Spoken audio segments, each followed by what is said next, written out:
Friends, जैसे हर week आप लोगों के साथ कोई ना कोई शेयर, आप लोगों के साथ एनालिसिस, फुल एनालिसिस शेयर करता हूँ। तो इस वीक भी मैंने आप लोगों के लिए एक फुल एनालिसिस लेकर आया है। एक स्टॉक का आप लोगों के साथ शेयर करूँगा। देखो, कोई रिकमेंडेशन पर्पस नहीं है, टोटली लर्निंग पर्पस है। और आप लोग इसको लेना चाहते हो तो ऑब्वियसली आपका स्टडी भी करो इसके ऊपर। नेट मतलब आपको यूट्यूब में भरा पड़ा है वीडियो। ऐसा कुछ नहीं, आप लोगों को मिलेगा। और भी स्टडी करो, कन्विक्शन बढ़ाओ, उसके बाद ही लेना।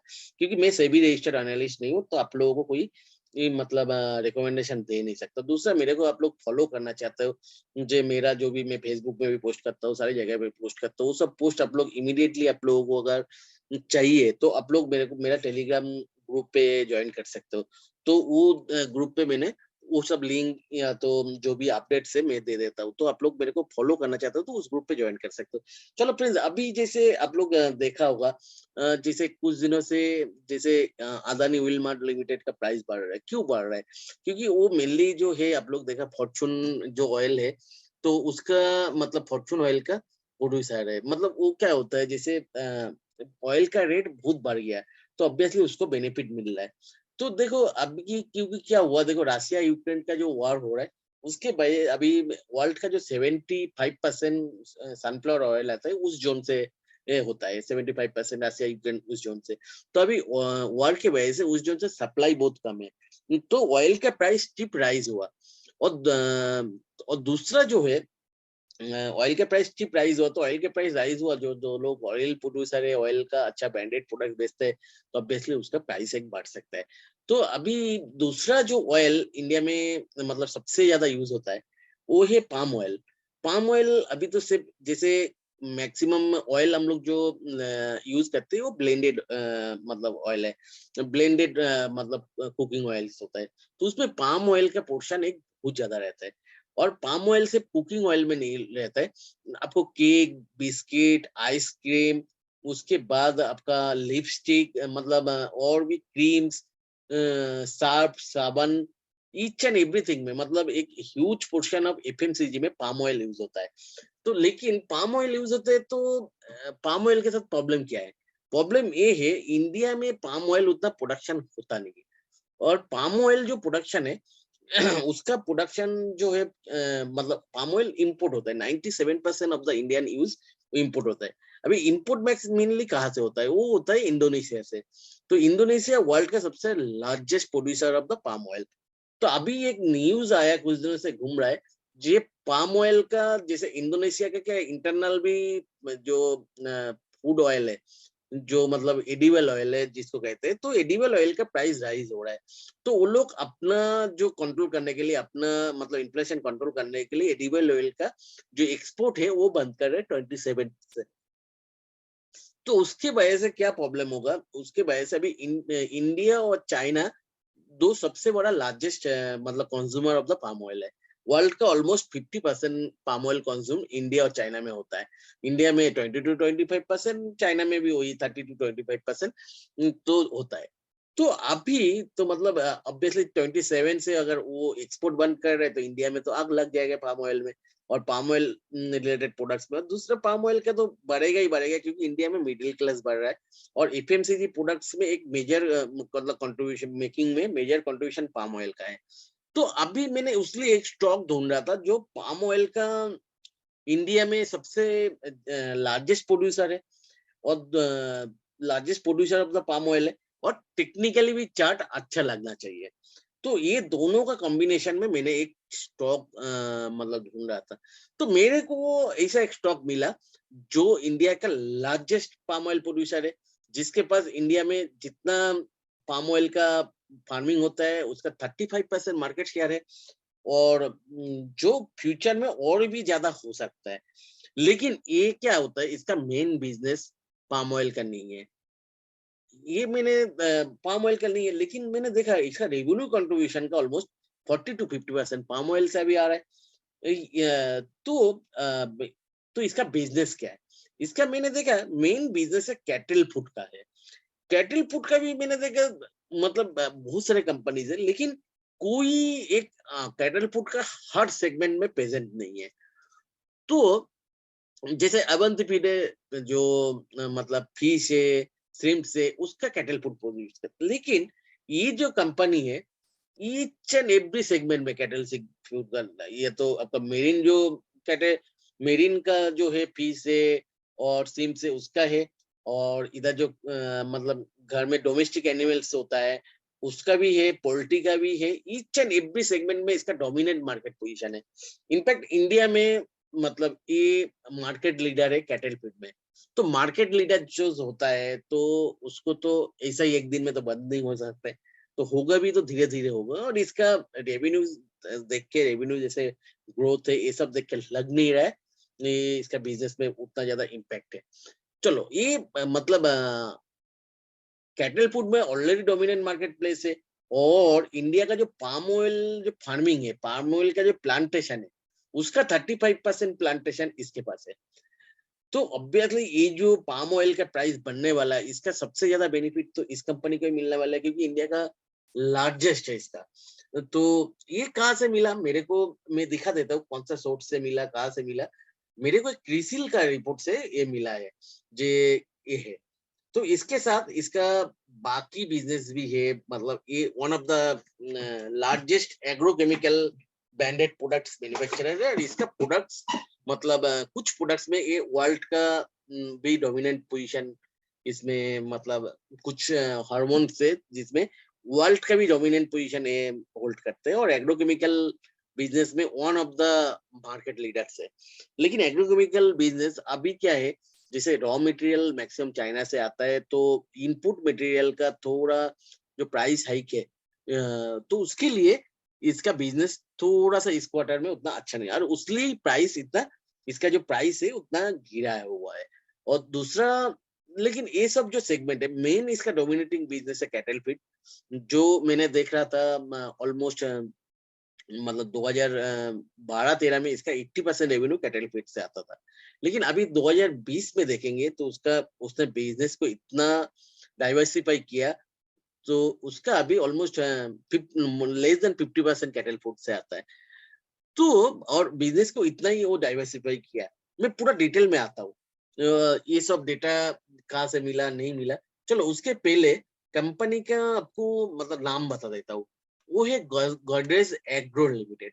तो गोदरेज एग्रो आपने तो सबने नाम सुना होगा।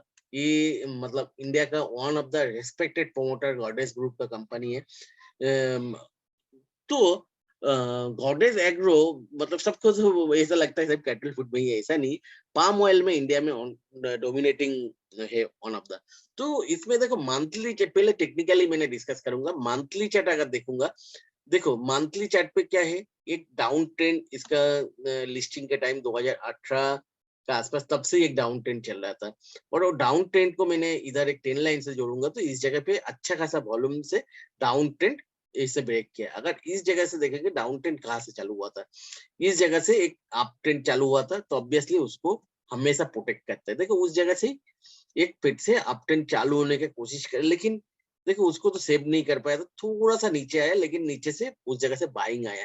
क्योंकि इस जगह पे भी एक डब्लू टाइप, आप मतलब क्या कहते हैं, वीकली चार्ट पे जाओगे तो डब्लू टाइप का पैटर्न बन, उसे नहीं, लेकिन लगभग इस जोन से एक अप ट्रेंड चालू हुआ था, इस जोन में डाउन ट्रेंड को ब्रेक किया था। डाउन ट्रेंड को ब्रेक किया था, तो लेकिन उसको रिटेस्ट नहीं किया था। और ब्रेक करने के बाद देखो इस जगह पे जाके उसको रिटेस्ट किया, और रिटेस्ट करके वॉल्यूम क्रिएट हो रहा है। तो ये बहुत ही अच्छा साइन है। तो थोड़ा मैं दूसरा चार्ट पे जाता हूँ। देखो मैंने जनरली वो रिटेस्ट कर रहा है ये सब में नहीं रहता, तो थोड़ा सा रिवर्सल सिग्नल दिख रहा है, यानी उस पे ज्यादा बिलीव करता हूँ। अगर वीकली चार्ट पे देखेंगे, डाउन ट्रेंड चल रहा था, डाउन ट्रेंड लाइन को एक वॉल्यूम के साथ उसने ब्रेक किया, बहुत ही ज्यादा वॉल्यूम के साथ, और अभी उसके बाद कंसोलिडेशन कर रहे हैं। थोड़ा सा डेली चार्ट पे जाता हूँ। देखो डेली चार्ट पे अगर देखेंगे, इस जगह पे डाउन ट्रेंड लाइन को क्लियर कट ब्रेक है, और लास्ट हाई को भी क्रॉस करके, लास्ट हाई को रिटेस्ट करके इस जगह पे कंसोलिडेट कर रहे हैं, जो बहुत ही ज्यादा बुलिश साइन है। तो अच्छा खासा देखो, इसका ऑलमोस्ट हाई दिया था कितना, 748, अभी लो दिया कितना, 440। तो ऑलमोस्ट 300 रुपीज का, मतलब ऑलमोस्ट 45% करेक्शन हो गया इसका। 45% के आसपास करेक्शन हुआ, जो बहुत ही इतना डोमिनेंट जो कंपनी, देखो फंडामेंटली इसका नो डाउट है, कंपनी का अप डाउन चलता है। और किस वजह से अप डाउन से, उसका मेरे को कंपनी प्रेजेंटेशन में मिला, थोड़ा किसिल का रिपोर्ट देखा, वो सब देखा, वो मैंने डिस्कस आप लोगों के साथ करता हूँ। तो देखो अभी उसका कंपनी का थोड़ा गॉडरेज एग्रो का डेटा देख लेता हूँ। अगर डेटा देखेंगे तो देखो, मैं कोई भी कंपनी का एक ही चीज देखता हूँ, वो है आरओसी। मतलब 100 रुपीज लगा के वो कितना रिटर्न ऑन कैपिटल एम्प्लॉयड में कितना है, ये आरओसी अच्छा है। और देखो, ये 1 साल का नहीं है।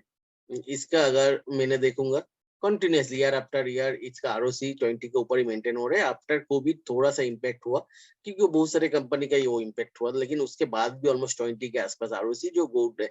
तो आप लोगों को पहले ही मैंने बताया होगा, बता चुका, जो निफ्टी का आरओसी जो है 11-12% के आसपास होता है, तो उसके ऊपर जो होता है 20 के आसपास जो आरओसी होता है, वो सब कंपनी को मैंने बहुत ज्यादा प्रेफर करता हूँ। और थोड़ा सा मेरे को जो नेगेटिव लग रहा है वो कैश फ्लो है। देखो, कैश फ्लो 2013 के बाद से अगर मैंने इस जगह पे देखूंगा, देखो कैश कैश फ्लो लगभग 2015 में एक बार नेगेटिव था, 14 में अच्छा खासा था, इस जगह पे 2016 में तो लेकिन लास्ट 2 साल आफ्टर कोविड के बाद ऑब्वियसली कोई भी बिजनेस का थोड़ा इम्पैक्ट तो आया। तो उसके लिए थोड़ा कैश फ्लो नेगेटिव दिख रहा है। तो ये मेरे को जो बहुत अच्छा बिजनेस है उसके लिए मेरे को नहीं लगता हो रही है, कैश फ्लो फिर से बैक ऑन ट्रैक पे आ जाएगा। तो मैं थोड़ा सा ज्यादा उसमें फोकस कर रहा हूँ, तो उसका साइड में जो इन्वेस्टर प्रेजेंटेशन है, क्योंकि कैश फ्लो क्यों नेगेटिव हुआ वो मेरे को जानना बहुत ज्यादा इम्पोर्टेंट था। तो वो जानने के बाद मेरे को थोड़ा उतना ज्यादा वरी तो नहीं हो रहा है, क्योंकि उसका देखो मेन बिजनेस में कोई मैं दिखा आपको अगर दिखाऊंगा, देखो बिजनेस वाइज जो 9 मंथ का इस साल का है, 9 मंथ का अगर सेगमेंट वाइज रेवेन्यू देखेंगे, तो उसका एनिमल फीड का जो बिजनेस है उसका 49% रेवेन्यू आता है। और पाम ऑयल का बिजनेस जो है 16.2% रेवेन्यू आता है। क्रॉप प्रोटेक्शन का बिजनेस है 12.8% का रेवेन्यू आता है। डेयरी बिजनेस में 12.7%, poultry and process food division 8.8% and others 0.5%। लेकिन इस जगह पे अगर मैं देखूंगा प्रॉफिट जो है टैक्स के से पहले, इंटरेस्ट टैक्स के पहले, तो वो थोड़ा सा ओडिट है। जैसे एनिमल फूड का जो बिजनेस है 49% उसका रेवेन्यू शेयर है, लेकिन उसका मतलब लार्जेस्ट रेवेन्यू शेयर आ रहा है पाम ऑयल बिजनेस से, 16.2% है। तो पाम ऑयल का बिजनेस में कितना मार्जिन है ये सब कुछ मतलब आप लोग समझ सकते हो। लेकिन बाकी सब सेगमेंट में जैसे क्रॉप प्रोटेक्शन का बिजनेस में भी नहीं, भले ही 12.8% है, तो उसका जो रेवेन्यू शेयर मतलब प्रॉफिट शेयर है 30.1%। तो एनिमल फूड का बिजनेस में मतलब भले ही इसका 49%, लेकिन प्रॉफिट में सिर्फ 34% ही है। लेकिन डेयरी बिजनेस देखो आपको 12.7% है, तो उसके सामने -4.3% मतलब रेवेन्यू से माइनस किया है। और प्रोसेस मतलब ये दो बिजनेस इसका लॉस में चल रहा है। तो ये मेन रीजन है जो इसका मतलब अभी जो कैश फ्लो नेगेटिव हुआ, या तो जो भी प्रॉफिट जो कम थोड़ा सा लास्ट ईयर का कंपेयर में कम दिख रहा है, यही रीजन है इसका। तो ये दोनों को लेके मैंने इसका साइड में देखा, तो ये प्रेजेंटेशन में उसका तो आंसर तो था। तो थोड़ा सा सेगमेंट वाइज इसका देख लेते हैं। जैसे आप लोग अगर एनिमल फीड का बिजनेस देखोगे, अच्छा है, Q3 8.22 और 8.21 के अंदर 12.20 मतलब 22.7% ग्रोथ है। और टोटल 9 मंथ का ग्रोथ 20% है, बहुत ही अच्छा। जो सेगमेंटेड मतलब सेगमेंटेड रेवेन्यू,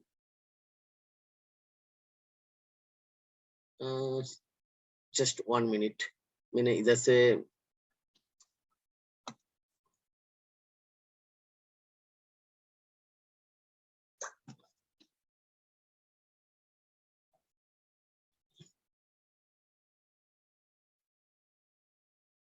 अच्छा, ये टॉन्स में कितना हुआ, तो मैंने उसके लिए थोड़ा सा कंफ्यूज हो। तो टॉन्स में जो है 27%, और ये रेवेन्यू मतलब प्राइस पे है। तो प्राइस पे अगर देखेंगे तो 41.7% ग्रोथ है। और सेगमेंटेड रिजल्ट्स इन ग्रोथ, तो इसमें भी 35% ग्रोथ है। और 9 मंथ का भी देखेंगे तो सेम ट्रेंड दिख रहा है ऑलमोस्ट। तो मतलब इस जगह पे मतलब जो है कंटिन्यूअस ग्रोथ है, तो एनिमल फीड का बिजनेस में उतना कोई प्रॉब्लम है नहीं। और इस जगह पे दिख रहा है मतलब नया प्रोडक्ट भी कंटिन्यूअसली लॉन्च कर रहे हैं। और इन लोगों का जो मैनेजमेंट का जो कहना है, मतलब ये क्या है, मतलब जो फार्मर्स है उन लोगों को भी जाके मतलब ट्रेनिंग देते हैं सबको, जैसे मतलब जो कैटल्स है उसका हेल्थ कैसे अच्छा रखना है, कैसे उसको कौन सा तरह का खाना देना है। और सबसे बड़ा बात है जैसे अभी रूरल इकोनॉमी जैसे ग्रो कर रहे हैं ना, और मैंने मतलब रूरल के साथ मेरा रिलेशन बहुत ज्यादा है, तो मैंने मतलब उन लोगों के साथ मेरा टच भी है बहुत से, तो उसके साथ मैंने जो देखा रूरल इकोनॉमी में अभी जो ट्रेंड एक आ रहा है ना, मतलब पहले ये सब नहीं था। मतलब अभी कैटल से भी मतलब कैटल का जो फार्मिंग है, जैसे गोट फार्मिंग हो गया, और भी काऊ फार्मिंग हो गया मिल्क के लिए, और भी बहुत सारे फार्मिंग ऐसा मतलब कैटल फार्मिंग बहुत ज्यादा बढ़ रहा है। और पहले जो था ना छोटा छोटा फार्मिंग होता था और वो लोग उतना कॉन्शियस था नहीं, ये कौन सा खाना मतलब फूड देना है, कौन सा फूड से उसका जल्दी जल्दी मीट डेवलप होगा, या तो ज्यादा मिल्क देगा, या तो पोल्ट्री के टाइप पे मतलब मीट जल्दी जो डेवलप। तो वो सब कॉन्शियसनेस बहुत ज्यादा बढ़ रहा है, और उसके लिए भी एक्सपर्ट वो लोग रखते हैं, तो उसके वजह से सबका कंजम्पशन बहुत ज्यादा बढ़ रहा है, और वही दिख रहा है, इसलिए इसका जो रेवेन्यू 41% ग्रोथ हुआ। तो मतलब वो सेगमेंट में मतलब बहुत ज्यादा एक मतलब रूरल इकोनॉमी ग्रोथ के साथ साथ वो सेगमेंट में ग्रोथ अभी बहुत ज्यादा है। अभी पाम ऑयल बिजनेस जैसे मैं बोल रहा था, देखो कितना बढ़ गया लास्ट ईयर से अभी 105.2% ग्रोथ है। और उसका मतलब सेगमेंट इसका मतलब क्या कहते हैं, मतलब सेगमेंटेड रिजल्ट अगर इसका देखेंगे मतलब प्रॉफिट जो है मतलब एबिटा है उसका 208 मतलब 3 गुना से भी ज्यादा उसका हो गया। 9 मंथ का भी देखेंगे तो 165% मतलब 61-65% बढ़ गया। तो आप लोग मतलब इसमें सुधार मार्जिन भी देखो, पहले 16.3% था मतलब लास्ट जो 21 में, अभी 25.2% है। और पाम ऑयल का तो मैंने बता चुका हूँ, मैं ये पाम ऑयल के वजह से ही इस कंपनी को ढूंढा, और मतलब पाम ऑयल के वजह से ही इसको ढूंढ रहा था कंपनी को, और इसको मिला मेरे को। तो जो पाम ऑयल का बिजनेस है, और इसको मैंने जैसे देखा मतलब इसका मेनली जैसे आप पाम ऑयल इंडिया में सबसे ज्यादा प्रोड्यूस करता है आंध्रा, उसके बाद तमिलनाडु तेलंगाना ये सब जगह पे प्रोड्यूस करता है। तो इसके पास जो मेन चीज है 62,000 देखो मेरे को कहाँ से मिला, ये मेरे को स्किन आर्ट से मिला।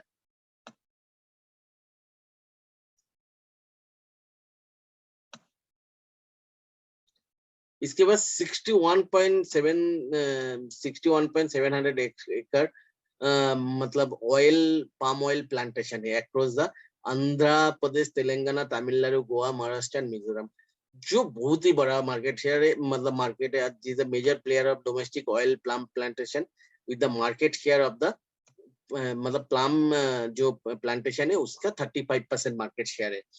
ए, तो मतलब जो बहुत ही बड़ा बात है, और इतना बड़ा मतलब इसके पास पाम का मतलब जमीन है। और पाम का क्या होता है, जैसे एक दिन में आप लगा दिया उसमें से ऑयल प्रोडक्शन चालू हो गया, ऐसा नहीं होता, एक टाइम लगता है। तो उसलिए ये सेगमेंट में उतना ज्यादा रेवेन्यू इसके पास इतना दिन तक मतलब था नहीं। लेकिन आप अगर इस जगह पे देखोगे, देखो इसके जो पाम ऑयल का क्रूड पाम ऑयल है, लास्ट ईयर में 34% बढ़ा। जैसे जैसे क्या होता है प्लांट बड़ा होता है तो पाम ऑयल का प्रोडक्शन बढ़ते रहते हैं, जैसे टाइम के साथ इसका पाम ऑयल का प्रोडक्शन और भी बढ़ेगा। तो इसके लिए मैंने इसके ऊपर बहुत ज्यादा बुलिश हूँ। और देखो और दिख भी रहा है इसका अभी मतलब जो प्रॉफिट एबिटा है उसका 46% पाम ऑयल से आ रहा है। पाम ऑयल इंडोनेशिया वाला जो अगर वो लोग एक्सपोर्ट बैन करेगा तो पाम ऑयल का प्राइस और भी बढ़ेगा, और इसके भी ऑब्वियसली लास्ट ईयर से इससे प्रोडक्शन और भी बढ़ेगा, क्योंकि इसके पास ऑलरेडी मतलब फार्मिंग तो है 62,000 हेक्टेयर फार्मिंग, मतलब अब it's not a matter of जेक, इसलिए मतलब फार्मिंग का 35% मार्केट शेयर जिसके पास है उसको बेनिफिट सेल होने वाला है। तो इसका दो जो मेजर बिजनेस है, वो दो मेजर बिजनेस बहुत अच्छा मतलब ग्रोथ है और प्रॉफिट भी है। तो मतलब जो सोचने लेकिन जो क्रॉप प्रोटेक्शन बिजनेस में जो इस one of the market leader है उसमें हिट मिला। तो मतलब देखो इसमें मतलब ग्रोथ तो है ही नहीं, ग्रोथ भी नहीं है ना प्रॉफिट है। तो इसलिए लेकिन इसने जो बोला जो इंपोर्ट मटेरियल है उसका प्राइस बढ़ रहा है, सब कुछ बढ़ रहा है, तो इसको सब्सिडाइज करने के लिए मैनेजमेंट जो बोला जो R&D और भी बढ़ा रहा है, और ये नया प्रोडक्ट सेगमेंट भी, ये नया प्रोडक्ट्स भी इसने लॉन्च कर रहे हैं, तो ये बहुत जल्दी बोल रहा है इससे मतलब बाहर आ जाएगा। और क्यों इतना देखो खराब है, इससे दूसरा स्लाइड में जाऊंगा तो मेरे को मतलब पता चले। देखो इसमें क्या है, इसके और एक सब्सिडियरी एस्टेक लाइफ साइंस। तो एस्टेक लाइफ साइंस क्या बनाते हैं, गोदरेज एग्रो जो बनाते हैं वो है मतलब एंड प्रोडक्ट। एंड प्रोडक्ट मतलब कि जो डायरेक्ट यूज हो रहा है, और उसके लिए इंग्रेडिएंट्स जो बनाते हैं एस्टेक लाइफ साइंस। तो एस्टेक लाइफ साइंस का देखो रेवेन्यू ग्रोथ और जो एबिटा ग्रोथ है बहुत ज्यादा है। रेवेन्यू ग्रोथ 49%, ऑलमोस्ट 50%, और एबिटा ग्रोथ 130। तो मतलब आप लोग समझ ही गया है रॉ मटेरियल का प्राइस तो बढ़ गया है। तो अभी क्या एस्पेक्ट एस्टेक लाइफ साइंस में इन लोग जैसे इस जगह पे दिखा रहा है ऑलरेडी, वो लोग मतलब ऑलरेडी एक्सपेंशन कर रहे हैं। तो जो कुछ हद तक इसका रिक्वायरमेंट पूरा होगा, शायद ये भी फिर से प्रॉफिट में आ जाएगा। और ऑब्वियसली ये one of the market leader business है, तो ये बिजनेस लेके ऑब्वियसली, और ये one of the best promoter group है। और इंडिया का सिर्फ एक कंपनी नहीं है, हर एक क्रॉप प्रोटेक्शन कंपनी अभी अफेक्टेड है। तो और सारे क्रॉप प्रोटेक्शन कंपनी का अभी मानसून आ रहा है, और इस साल का मानसून अच्छा होगा तो क्रॉप प्रोटेक्शन का मतलब जो है केमिकल्स, वो कंपनी इस टाइम पे जनरली चलता है। कोई भी मतलब क्रॉप प्रोटेक्शन का कंपनी देखो मानसून सीजन में सबसे ज्यादा सेल होते हैं, और इस टाइम में एक अप ट्रेंड में रहता है। तो उसकी सबसे, और दूसरी बात है इसका मैनेजमेंट हमेशा, मतलब ये बिजनेस आज से नहीं कर रहे, बहुत दिन से कर रहे हैं, तो उसको पता है चैलेंजेस जब आते हैं कैसे ओवरकम करने हैं। और मेरे को, और इसके लिए ये 45% ऑलरेडी गिर चुका है टॉप से। और दूसरा जो बिजनेस है इसका जो है डेयरी। डेयरी इसका मतलब एक साउथ इंडिया में इसका अच्छा प्रेजेंस है। जार्सी करके इसका एक ब्रांड है। तो डेयरी के बिजनेस में लॉस तो नहीं है, लेकिन रेवेन्यू ग्रोथ भी है, लेकिन एबिटा में बहुत ज्यादा मतलब कुछ प्रॉफिट इस साल आया नहीं। 9 मंथ का भी देखेंगे, और मतलब इस क्वार्टर के भी देखेंगे, वो भी ऐसा बोल रहा है जो इनपुट जो मटेरियल से उसका मतलब फार्मर से भी प्रोक्योरमेंट कर रहे हैं, और उसका जो प्रिजर्वेशन कॉस्ट है वो बहुत बढ़ गया। लेकिन मैनेजमेंट बहुत पॉजिटिव है, ये Q4 में उसका प्रॉफिट बढ़ेगा, ये बिजनेस फिर से ट्रैक में आ जाएगा। क्योंकि जो मेजर जो प्लेयर्स है इसमें आप लोग देखा होगा, जो अमूल है, सब कुछ है, सबने प्राइस हाइक किया। तो कंज्यूमर से प्राइस मतलब जो कंज्यूमर है उसमें पास हाइक हाइक किया, तो ये बिजनेस के जो चैनल जैसे वो ऑब्वियसली ओवरकम हो जाएगा। तो मेजर टू बिजनेस ऑलरेडी मतलब बहुत ही ज्यादा, जिसमें से मतलब इसका ऑलमोस्ट 80% रेवेन्यू आता है, 80 मतलब 70% रेवेन्यू आता है, वो दोनों में बहुत ही हाई ग्रोथ दिख रहा है।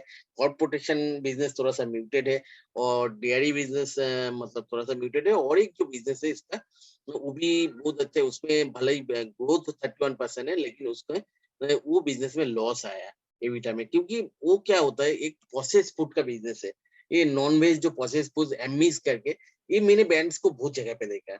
और मैंने जैसे बिग बास्केट से देखता हूँ, या तो बहुत सारे मतलब जिस जगह पे नॉन वेज बिकता है, मतलब नॉन वेज प्रोसेस फूड जो पैक्ड जो प्रोसेस फूड है, उस जगह पे पेजेस तो है। तो मैनेजमेंट को ये कहना है इस जगह पे ये लोग भी इसके ऊपर बहुत ज्यादा काम कर रहे हैं, और रिसर्च टीम काम कर रहे हैं, लेकिन लाइव सेगमेंट में उसका प्राइस बढ़ा है।